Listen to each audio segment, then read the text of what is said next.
మన ప్రభువును రక్షకుడైన యేసయ్య నామమునకు మహిమ కలుగును గాక. అరుణోదయ మన్నా వీక్షించుతున్నటువంటి దేవుని ప్రజలైన మీ అందరికీ శుభములు కలుగును గాక. అందరూ బాగున్నారా? మీరందరూ బాగున్నారని, మీరందరూ బాగుండాలని ప్రతిదినం ప్రభువుని వేడుకుంటూ మీ కొరకు ప్రార్థనలు చేస్తూ ఉన్నాం. అరుణోదయ మన్నా కార్యక్రమాన్ని వీక్షించే ప్రతి కుటుంబం కొరకు దీని ద్వారా మేలులు పొందాలని ప్రతిరోజు కూడా మీ కొరకు ప్రార్థన చేస్తూనే ఉన్నాం. గమనించండి, ఈ అరుణోదయం అన్నా మీకు ఆశీర్వాదకరంగా మారుతుందని మేము ఆశిస్తూ ఉన్నాం. మీరు అనేక మందికి ఈ యొక్క సత్య సువార్త, ప్రభు యొక్క రాజ్య విస్తరణను మీరు కూడా పాళి భాగస్తులుగా కొనసాగించాలని ప్రభు ప్రేమను బట్టి తెలియజేస్తున్నాము. మీరు చేయవలసింది ఒకటే, 10 మందికి లేదా మీ స్నేహితులకి, ఇతరులకు, తెలిసిన వారికి, ఆత్మీయులు, బలహీనంగా ఉన్న వారికి, ఇలా అందరికీ కూడా ఈ యొక్క వీడియోస్ను మీరు షేర్ చేసి వారిని కూడా మీరు బలపరిచిన వారు అవుతారు. ఈ మధ్య కాలంలో అరుణోదయం అన్నా వీక్షిస్తూ చాలామంది వారి యొక్క భావన, వారి యొక్క ఆదరణ, వారి ఈ వాక్యాల ద్వారా ఎలా ఆదరించబడుతున్నారో, ఎలా ధైర్యపరచబడుతున్నారో, ఎలా ఆశీర్వదించబడుతున్నారో తెలియచేస్తున్నప్పుడు సేవకునిగా, దైవజనునిగా చాలా ఆనందం అనిపించింది. ఎందుకంటే ప్రభు కృప మీకు తోడుగా ఉండడం, ప్రభు యొక్క ఆశీర్వాదం మిమ్మల్ని నడిపించడం మేము చూడగలుగుతూ ఉన్నాం. దేవుడు మిమ్మల్ని మరింతగా దీవించును గాక. ఈరోజు లేఖన భాగాన్ని చదువుకుందాం. గలతీయులకు రాసినటువంటి పత్రికలోని 6వ అధ్యాయం 9వ వాక్యములోని చివరి మాట, తగిన కాలమందు పంట కోతుము. ఈ వాక్యాన్ని చదివినప్పుడు నాకు చాలా ఆదరణ కలిగింది. ఒక పంటను కోయడానికి రైతు చాలా ప్రయాసపడతాడు. విత్తనాలు కొనుగోలు చేసి తీసుకొని వచ్చి ముందుగానే భూమిని సాగు చేసి, విత్తనం వేయడానికి ముందు భూమిని సిద్ధం చేసి, విత్తనం వేసి దానికి నీరు, దానికి ఎరువులు, దానికి కంచె, ఎప్పటికప్పుడు దాని పరిరక్షణ. రైతు ఎంతో శ్రమ పడతాడు. తను ఆశ అంతా కూడా పంట విస్తారంగా పండాలి అని.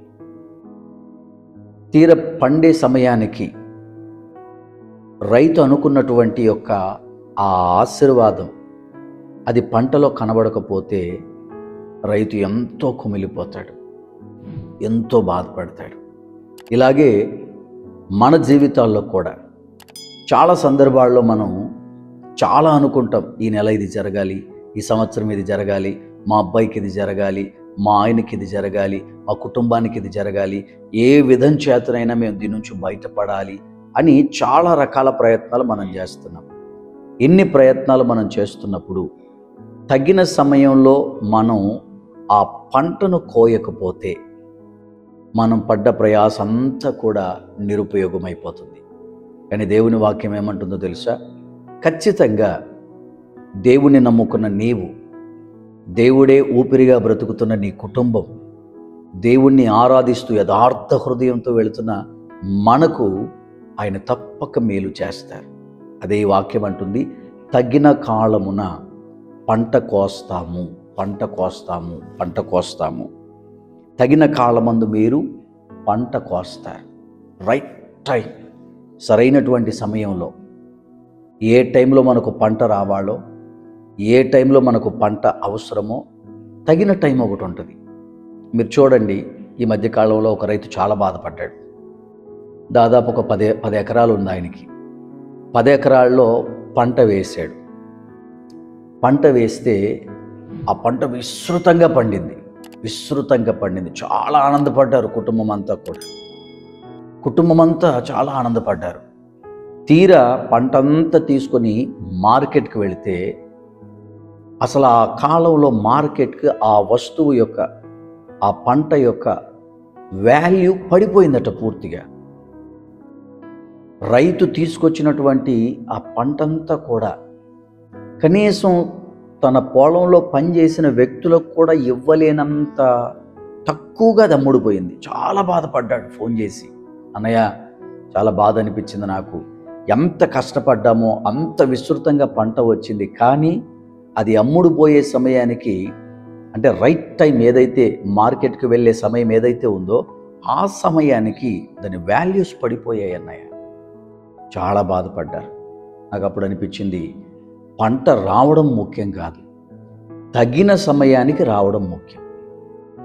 అలాగే మన జీవితాల్లో కూడా సరైన సమయానికి ఏ టైంలో రావాలో, ఎప్పుడు రావాలో, ఎలా రావాలో, ఎక్కడ రావాలో, ఏ పరిస్థితుల మధ్యలో మనకు రావాలో అది దేవుడు పంపించగలరు.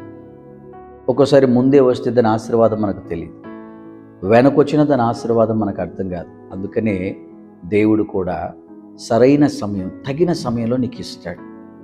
చాలామంది బాధపడుతూ ఉంటారు, నేను అనుకుంది ఈ సంవత్సరం జరగలేదు, ఈ నెల జరగలేదు, అప్పుడు జరగలేదు, ఇప్పుడు జరగలేదని. తగిన సమయం ఒకటి ఉంది. అది రావాల్సిన సమయంలో నీ ఇంటికి వచ్చినప్పుడు ఆ ఆశీర్వాదం యొక్క విలువ నీకు కూడా అర్థమవుతుంది. అందుకని దేవుడు ఈ అరుణోదయ వేళ చెబుతున్నారు, తగిన సమయంలో మీరు పంట కోస్తారు, మీరు ఏమి కంగారు పడమాకండి. ప్రభువా, మరి మేమేం చేయమంటావు? తగిన సమయంలో మా కుటుంబం కానీ, మా పిల్లలు కానీ, మా జీవితాలు కానీ ఆశీర్వాదపు పంటను కోయాలంటే మేమేం చేయాలి? దేవుని వాక్యం ఏమంటుందో తెలుసా? అదే వాక్యం పైన మీరు చదివితే, మనము మేలు చేయుట యందు విసుకకుండా ఉండండి. గుర్తుపెట్టుకోండి, మేలు చేసే విషయంలో విసుక్కోవద్దు. నీకు మేలు చేయడం చేతనైతే 10 మందికి మేలు చేయి, నీ ఇరుగు పొరుగు వారికి మేలు చేయి, అయిన వారికి మేలు చేయి, నీకు తెలిసిన వారికి మేలు చేయి. నీకు మేలు చెయ్యగలిగి ఉండి కూడా నువ్వు చేయకపోతే ఈ ఆశీర్వాదం నీ దగ్గరికి రాదు. నీవు మేలు చేసే విషయంలో విసుక్కోవద్దు. చాలామంది మేలులు చేస్తున్నారు, లేని వారికి పెట్టడం, ఇవ్వడం చేస్తున్నారు, కానీ విసుక్కుంటున్నారు. విసుక్కోవడం వల్ల ఏ ఆశీర్వాదం కూడా నీకు రాదు. అందుకని నువ్వేం చేయాలి అంటే, విసుక్కోకుండా 10 మందికి మేలు చేయి. దేవుడు ఖచ్చితంగా తగిన టైంలో నీకు అట్టి ఆశీర్వాదాన్ని, నీ ఇంటికి అట్టి ఆశీర్వాదాన్ని అనుగ్రహిస్తాడు. చాలామందికి అన్నీ ఉంటాయి, కానీ మేలు చేసే దగ్గర పిసినారిగా బ్రతుకుతారు. అలా ఉండమాకండి. ఎందుకంటే ఈ భూమి మీదకి వచ్చేటప్పుడు ఏమీ పట్టుకురాలేదు, రేపు తిరిగి వెళ్ళేటప్పుడు ఏమీ పట్టుకుపోరు. ఏమీ పట్టుకురానప్పుడు, ఏమీ పట్టుకుపోనప్పుడు దేని కొరకు ప్రయాసపడాలా? పిల్లల కోసం అండి అంటారు. సరే, పిల్లల కోసం వాళ్ళకి తగినంత చాలు. వారు ఏం పట్టుకురాలేదు, రేపు వారు ఏం పట్టుకుపోరు. మనిషికి ఏం కావాలో అది మాత్రమే చాలు. అంతకుమించి ఎక్కువ ఉంటే దాన్ని మేలుకు ఉపయోగించు. అది నీ కుటుంబానికి ఆశీర్వాదకరంగా మారుతుంది. కనుక ఈ అరుణోదయ వేళ ఈ వాక్యాన్ని వీక్షిస్తున్నటువంటి మీ అందరికీ కూడా సేవకునిగా దేవుని నామం పేరట చెప్పగలిగిన మాట, 10 మందికి మేలు చేయండి.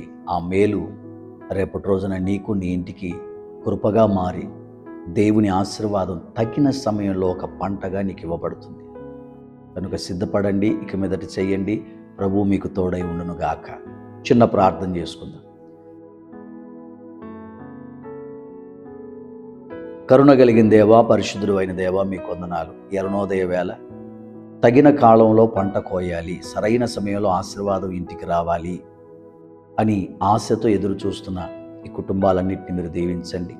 ఈ అరుణోదయం అన్న కార్యక్రమాన్ని వీక్షించడమే కాకుండా, ప్రార్థనలో పాల్గొనడమే కాకుండా 10 మందికి ఈ యొక్క వాక్యాలు, ఈ రాజ్య విస్తరణ, అయ్యా ఈ రాజ్య సువార్తను వ్యాప్తి చేస్తూ ఇందులో పాల్గొంటున్న ప్రతి బిడ్డను పేరు పేరున దీవించండి. ఈ పరిచర్యకు సహకారంగా ఉన్న ప్రతి కుటుంబాన్ని మీరు ఆశీర్వదించండి.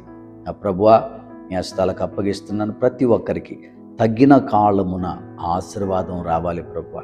అట్టి కృప దయచేయమని యేసు నామాన అడుగుచున్నాను తండ్రి. Amen, amen, amen. దేవుడు మిమ్మల్ని దీవించును గాక.